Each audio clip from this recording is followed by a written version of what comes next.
I am scared of failure. I will say that. I'm scared of failing. I'm scared Why? of disappointing people. Who would be disappointed?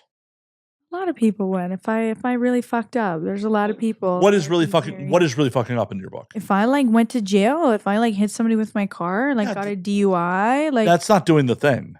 I'm just saying in general, like if I like No, no. something like No. Like the positive things, the creative things that you are not pulling the trigger on. I guess I open myself up to judgment, but to be Blake is one thing, but to show my real side and like things that I truly like and like want to put out there, like I would love to be a beauty and fragrance reviewer. I would love to talk about it all day. I know so much, but I don't know. Do people want to see me, or do they just want to see the product and hear my voice? There's only one way to find out.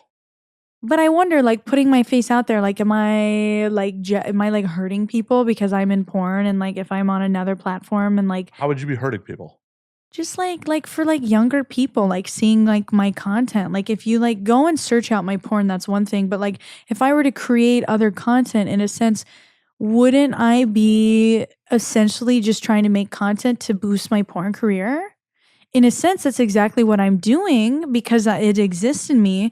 Maybe that's not my main goal, but I read TikTok comments and they crucify those girls on there. Oh, you're fucking OnlyFans comments. Yeah, but I don't like. I want to have a good positive. I want to have a good positive community on my page. Like if I make it, so it's like this big debate. Do I put my face on there or no? What's your intent? What is your intent? What is Blake Blossom's intent with doing this content? I mean, I don't know if I find a lot of security in the way I look, and I know that brings people's attention to me. But so I don't know if my content would be strong enough if my face wasn't in it. Well, I'm not talking about your face or not. Why do you want to do that content? Because it would make you happy? It'd be I genuinely like it. I genuinely want to talk to other people about it. Then everything else doesn't fucking matter. But that's the thing is like I'm Blake Blossom on a side of the internet. Yeah, so what? And so why it's just like I'm bringing like I don't know. I feel like this sense of like I feel bad. I don't know. I feel bad that I do porn now. I want to be like doing makeup. But Blake, you were a nanny before. You weren't defined by being a nanny. Yeah, but that wasn't public. Like you can look at me and doing crazy things all the time. So it's like, how would I really like have a brand deal with Dior if they're like, you're fucking a porn star? But that's what I'm saying is like the overall Are you doing it to get a brand deal with Dior, or are you doing it for your own satisfaction because these things matter to you? I'd say both. There's bigger things that I want to accomplish that I know having this platform would be great for. But I also know that putting myself out there like that would be inviting a lot of criticism that I don't know. Fuck the critics. Well, fuck, dude. It's really hard for me to like say fuck the critics. I know. It's really hard. I understand that. It's a developed muscle. I think it's because I'm a critic of myself. So it's like, I'm not going to fuck those. They're going to say shit that you're already thinking? Is that what? Yeah, that's another thing. Like when people like specifically like comment things that I'm thinking about, I'm like, oh God, I knew it. Thank you. Like my friend Octavia, she's like, bitch, I get it. My fucking eye. Like, shut the fuck up. I saw her post the other day. My God. And I'm like, dude. Speaking of another person I want to have on the show. She's amazing. Yes. All these beautiful, beautiful people. And they're very insightful. And we always have deep conversations about like what porn means to us and like what it's done for our lives. And it's kind of crazy, like watching that movie, The Substance, and now being like, damn, like I guess I took a substance in a way, like joining porn, like can't go back. No, you can't. And in the movie, she can't go back. But also, why limit yourself on the potential judgment of fucking people you don't know? I have very weak parts of my mind. I'm strong in ways, but when I'm by myself, yeah, I'm not as strong. I need to work on those. But I think it comes from a point of being very like insecure about like my emotions and my feelings. And I'm always told to just like, shut up. You have 5 minutes to cry. Like as much as my mom like is amazing and I love her so much, she's like, you have 5 minutes to bitch and you're done.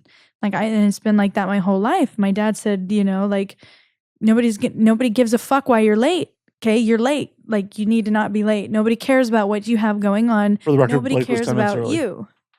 No, but in the rest, it's like I think about like, wow, like my parents really like shape me to have a lot of anxiety and to have a lot of insecurities.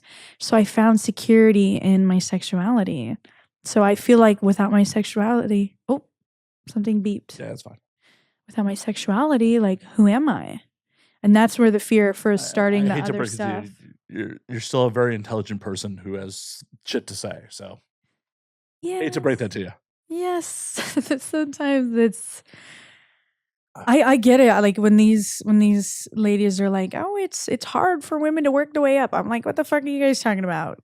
Well, I'm doing porn, so it's a completely different aspect. But now I think of it like, dang, if I like started a lingerie brand or, did some collab with some other makeup brand and came out with my own lip gloss collection or something like that, like would they rarely do collabs with people who are barely in controversy. So why would they?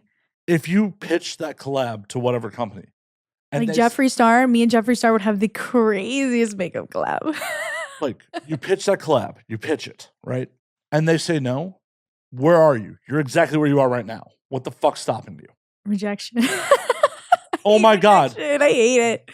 They fucked I'm up. failing. How do I get over that? Is that like, do I need to do more self-help? I read this one book called Unfuck Yourself, and I've listened to it like 4 times, and it's not unfucked me at all. Well, as I said, it takes time. It's to develop muscle. I'm fucking almost 20 years older than you. Like it's at 24, I definitely had a lot of the same shit, and if not worse than you got going on with self-esteem and all that fun shit. Time, experience, but I'm saying as an old fucking man, like these people don't. Their fucking opinion doesn't matter. Their negative opinion. If you wouldn't take their advice, why would you take their judgment? Well, that's the problem. Is sometimes I would think that they might be right, especially if they say something I'm already thinking. Well, yeah, for sure. You just have to be like, why are they saying this? You're a successful creator. You're successful in this industry, right? I believe so. How much time do you spend in the day going to hate on random other people? Never. I guess That's exactly. Yeah, my I'm like fucking point. never. Successful. I'm like, if somebody's posting crazy shit, I'll send it to like Angel and Octavia and be like, is she posting shit on her body? Like, what the fuck? Right. Successful, happy people don't have time in the day to fucking hate on random people that they don't know. Yeah, like I've never left a nasty comment. I love some of my TikTok comments blow up on my burner because they're so funny and like just so sweet. Right. So why would you be negatively affected by someone who is so unhappy with their fucking life that their only solace, their only attempt to find a joy is to bring you down? I don't know. It's really hard for me to like. It's always been hard for me to not listen to the comments and to critics. As I said, it's a developed muscle. Because believe me, when I started being front facing, because I spent so much of my career being a behind the scenes person. Oh, I wanted to fight people every time they challenged me in the comments. I wanted to fucking fight. And it just took me like taking a step back, like, oh, they don't fucking matter. Yeah. And sometimes I'm like, who is this person? Like, I'm like, this is some random guy, like sitting at a fucking desk job somewhere who's just pissed off at his wife or some other shit. Or he feels pissing you off and getting an emotional reaction from you is the only way that Blake Blossom will pay attention to him. Yes, I get a lot of rage baiters that try to say weird shit to me, and sometimes it does make me super fucking angry, and I'll go on like I have like probably like 3,000 people blocked on Twitter. Yeah, because it's that many like crazy people. But that's why I don't do lives anymore. I don't do any like I just made a new Instagram like the other day. Oh shit, I gotta go follow you. Give me a Blake X on Instagram. Go follow you. Are you following me? No, I'm only following AVN in my fan account. Hey, shout out fan account. Love you.